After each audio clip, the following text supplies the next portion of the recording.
Hey guys, Drifter here. Elon Musk has officially taken over as CEO of Twitter, and his first act is to tweet out, "The bird is freed." And that's absolutely true. Twitter is soon going to be free from everything if you consider death to be the ultimate freedom and release. The app in transition is already having major problems. This is to be expected. And today we're going to be doing a deep dive on what makes Twitter work. And trust me, this is something I know about. I am super active on Twitter, posting over 13,000 videos on the platform in just the last 3 years. Just look how many videos I've got. It's insane. So I have a good perspective on which of Elon's ideas will be beneficial for the platform and which of them will be detrimental to the platform. And yes, we will talk about the political stuff near the end of the video. The main focus today is on advertisers. Twitter is currently the smallest of all the Western social media companies. It is truly the baby in the group compared to Alphabet or Facebook. It has about 250 million monthly active users. How many of those are real, we're not entirely sure. Most of them are from the US and other English-speaking countries, UK, Canada, Australia. Twitter is significantly less popular outside of the English-speaking world. And uniquely, it's populated very heavily by millennial and Gen X adults. TikTok and Instagram and stuff is very heavily toward teens and young adults. Gen Z would be young adults now. And Facebook and YouTube and stuff is more heavily skewed toward boomers and older adults. Twitter is kind of we'll call it the millennial platform for now. Unfortunately, Twitter is also just as negative in profit as most millennials are in their total net worth after taking out student loans, because Twitter loses money almost every single quarter, despite having a $5 billion revenue stream. Yes, they've posted profits on some quarters, and in 2021, they managed to lose only $221 million, which is their smallest loss in a very long time. But the point being that Twitter doesn't make a lot of money. It doesn't make a lot of profit, and its user base is relatively small compared to Facebook or anything Google owns. It also makes 92% of its revenue from advertisers, which is a very important fact that we're going to dig into later. The company has, for the last decade or so, operated on the standard Silicon Valley model of hype trading to drive up the share price before selling to somebody else and just dipping. The platform has constantly needed investment money. It's constantly needed to go public and get that revenue, of course, from actual retail investors like me and you buying stocks at home. And the business model, like Netflix, like Facebook, like everything, is all about scaling into the future. It's about infinite growth. It's about, oh, we've got 250 million active users now and we're losing money, but in 10 years it might be 500 million and we could be profitable. Or once we hit max growth, then we find out how to monetize. And they just constantly need more and more money flowing in. One of the reasons for this, especially recently, is like most American companies, it's also trying to compete with TikTok, despite the fact that TikTok is literally owned by the Chinese government and is essentially a giant piece of spyware that doesn't have to turn a profit. They've still decided that TikTok has too many users and too much view time, so they're trying to cut into that market as well. So then the question would be, what is the value of Twitter? Why is Twitter so valuable? Why does Elon want it? Why are politicians on it? Why does anybody want to do with this baby platform that doesn't make a lot of money? Well, the simple reason is that Twitter is by far the most public-facing social media website. It's one where you can go read stuff from the White House. It's one where there's movie announcements made first. It's one where sports teams are tweeting all their big announcements and their pickups and changes. Twitter is the place where everything is happening in the public eye. Facebook, you have to be part of a group. You have to have a friend request. YouTube is very algorithmic based on your recommendations. TikTok is about who you follow. Twitter is one of the few platforms where I can just go to somebody that I don't even know and I've never talked to before and immediately reach out to them and send them a message in a public way, and everybody in the public can see that message. Because of that, it's constantly in the public eye, it has a ton of viral potential, and for better or worse, it's kind of like the official place to announce most things, which has a lot of value. So Elon bought an unprofitable company for more money than it's worth based on its potential future, with the idea of changing the platform, improving it, because their technology is pretty far behind, I'll let you know that, and changing it into a true free speech platform, because Twitter for a long time has been criticized for being very heavy-handed about what they consider misinformation, a lot of COVID-related stuff, a lot of election conspiracy theories. They will absolutely ban you for saying the N-word, among other things. And Elon says that that is too unfair, that the speech is too restrictive, and since Twitter operates in a public space, much like a public utility, even though it's a private company, that it should operate roughly under the legal free speech guidelines, which would allow a lot of those kind of things. We'll talk about that in just a moment, but for now, let's talk about possible sources of revenue for Twitter. Twitter is an unprofitable company. So immediately after purchasing the company, Elon has raised the idea of charging $8 per month for verification. It was initially $20. The feedback was outrageous. It's gone down to $8. That's sort of it's like a marketing thing. You set people's expectations high, and then, oh, the real price, the sale price is only $8. You're getting such a great deal. And the idea behind this is multifaceted. Elon believes that there is sort of an elite blue checkmark group, a guardians of the conversation that control the platform, and that regular citizens should be able to be verified to prove that they're real people without having to be a famous celebrity. So anybody can be verified as a real person. In doing so, Twitter gets a non-advertising revenue stream. And very importantly, Twitter, like honestly, most platforms, has a massive bot problem. There are bots on every platform spamming and scamming, but those scammers are not likely to pay $8 in order to be able to do that before they get banned in a day or two. And even if they do, that $8 payment information is going to be recorded so they can block future payments, and Twitter just knows who's spamming. Now, in theory, that's a great idea. Everybody's going to get verified. Twitter isn't as dependent on advertisers, and bots are going to have a much harder time. But there are other consequences to this other than just the fact that people find it unpopular. Some companies and some botnets absolutely will pay the $8 to sign up and be verified and pretend to be real people and real accounts and really do things. They'll probably pay with fraudulent payment methods that bounce or are stolen or won't go through quite right, so it'll be difficult to find them. There's an issue of if everybody's verified, there'll be a ton of fake verified accounts. For example, if your name is LeBron James and you're the famous basketball player, you want that little blue check mark so that everybody knows that's you. But there's probably like 100,000 other people in the United States named LeBron James, and if they provide that driver's license and information and pay $8 per month, as far as Twitter is concerned, both of them are the real LeBron James because they are, but all that means is that people with the name LeBron James can make a spam account or a fake account or a parody account and get it verified just so long as that happens to be their real name, and it dilutes the value of the professional special blue checkmark account. This means more scams and more spams. And similarly, it's the next thing in my notes. When everybody's verified, it doesn't mean anything. When every single person on the platform is verified, the little blue badge has absolutely no meaning, which again means it's easier to scam people. So in my personal opinion, I feel it should be multi-tiered. I feel like verifying regular people so that you can tell them apart from bots and people that want that is a fantastic idea, but there still needs to be a tier above that to say, hey, this is Henry Cavill's official account. Hey, this is the real Marvel account. Otherwise, it's going to be like April Fools every single day, and it will be chaos. We're still focusing pretty hard on the unprofitability before we move into the advertiser section, which is the juicy one here. Layoffs began almost immediately at Twitter. The estimate right now is around 4,000 people laid off, and future estimates are around 75% of the workforce being laid off.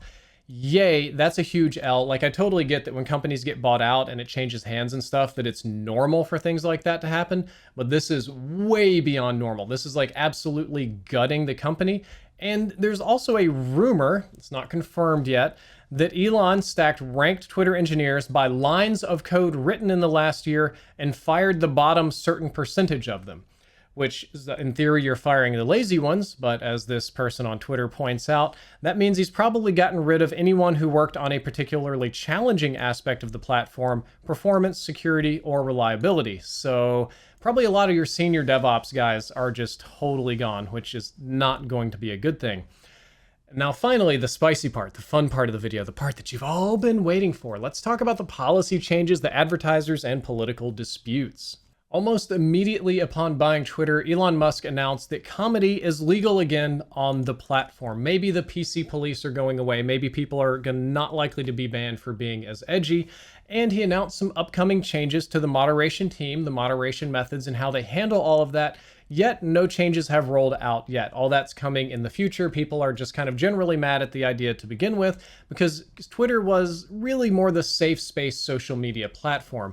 Twitter was a place that outright banned racist. It absolutely shut down election or COVID conspiracy misinformation, and they were very heavy-handed in that regard. So Elon himself, now that he owns it, has been having a little bit of fun sharing fake news. He replied to Hillary Clinton's tweet about Paul Pelosi being attacked with a news story that was Interesting, stating that Paul Pelosi was not attacked by a hammer, but rather it was a fight with his gay lover that he picked up at the bar. And the author of the article that he shared also believed that Hillary Clinton died and was replaced by a hologram and some other crazy stuff and other stories. But he did that specifically to show that you can post that now, which unfortunately is a very bad look for advertisers. So in the coming future, there's a very high possibility of certain high-profile bans being reversed, and a very high possibility that the handling of misinformation is going to be different, could be opposite of now, it could be red Twitter. And unfortunately, because of these possibilities, advertisers have already begun to drop in mass. Elon himself even tweeting about it and complaining about how all the advertisers are dropping even though nothing has changed. He blames activists that just don't like him or hate free speech are colluding to try to shut down the platform and make him lose money. So what's interesting about this is that Elon actually had a dispute on Twitter with one of the people that works at some massive advertising firm. His name is Lou Pascalis. He works with Formula One racing and does a metric ton of very high profile consulting work and worked at the advertising firms that worked with a lot of major corporations. Basically, let's see if I can find the tweet here.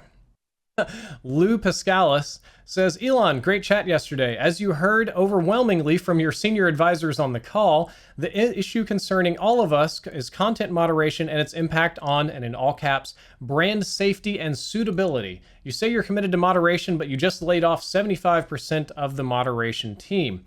So then, Elon Musk blocked him. And that was the end of that. That was one of the big advertisers right there, or at least a very influential one. So they're having a very fun, high-profile public dispute, which kind of scares other advertisers. And his big concern is on that safety and suitability and that sort of reliability, because that's what Twitter currently provides to advertisers. That is its biggest selling point right now, is that Twitter is very safe, it is very clean, it is very wholesome. If you advertise there, it is very unlikely that your ads will show up on something unseemly. So, in response to this, Elon replies to another person requesting that he put out the names of advertisers that are dropping out. And then Elon says, let's see if I can find that article.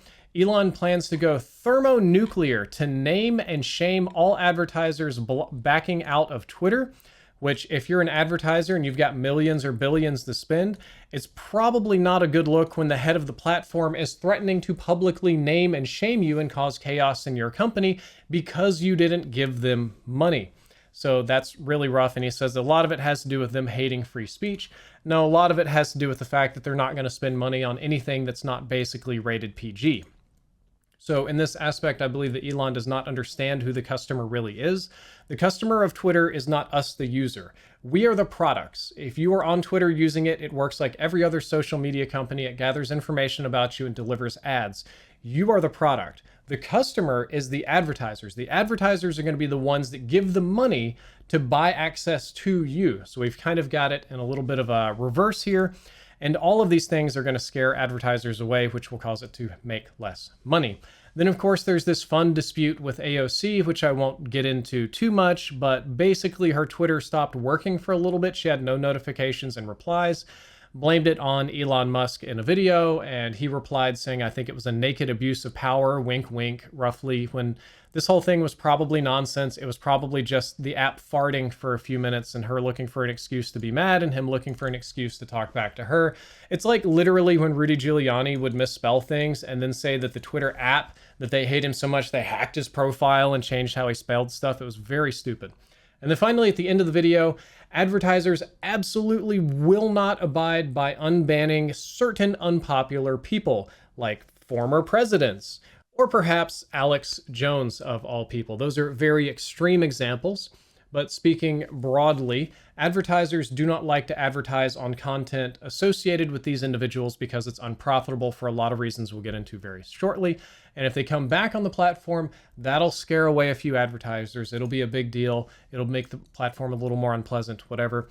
But the big one is that if Elon allows monetization of their content, especially if advertisers don't get the opportunity to opt out.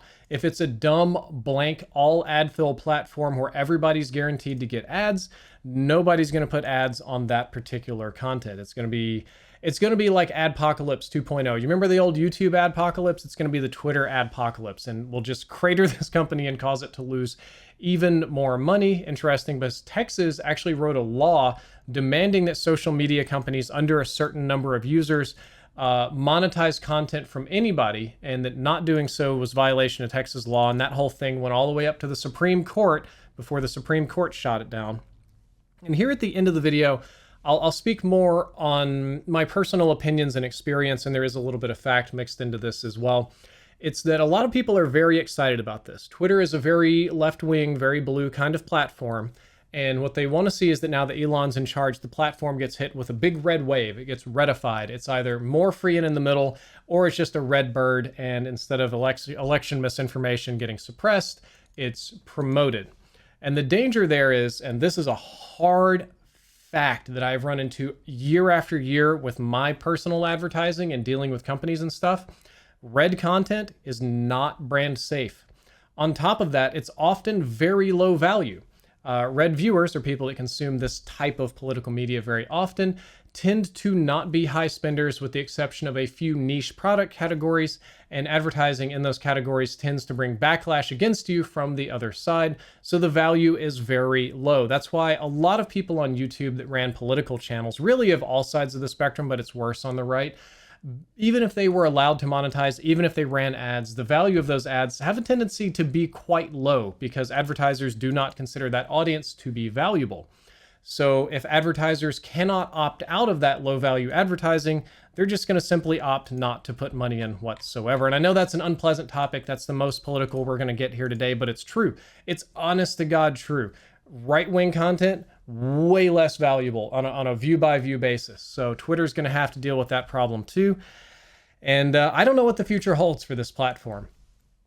There's a chance it becomes a bastion of free speech. There's a chance advertisers pull out and it still stays a bastion of free speech. There's a chance it goes under. There's a chance that Elon does wild things and ratifies it. There's a chance that the $8 verification fee just works and is popular and everything's going to be fine, but I don't think so. I think basically this man bought a toy, he doesn't know how to play with it, and is eventually going to break it beyond repair within a year or two. So let's hope that I'm wrong. Let's hope that I can still keep posting my little videos on Twitter, making good money, and let's hope that it does turn into a bastion of free speech and advertisers stay, but only the future will tell. All right, it's Drifter from the future here. I keep having to make this video longer because more things keep happening. In the literal 1 day since I recorded this video and uploaded it, Elon Musk says that Twitter's monetization model can beat YouTube's both in higher CPMs and higher percentage revenue splits, and longer video monetization is going to be allowed. On top of that, Elon has promised monetization of image content, GIF content, text posts, basically any kind of content instead of just video. Then he banned Kathy Griffin on Twitter because she impersonated him and said a whole bunch of pretty vile things.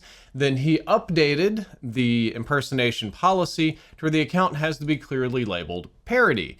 And Ethan Klein from H3H3 Productions, being the type of person he is, could not resist this bait, changed his name to Elon Musk, and started tweeting out a ton of crazy stuff about the Epstein Express.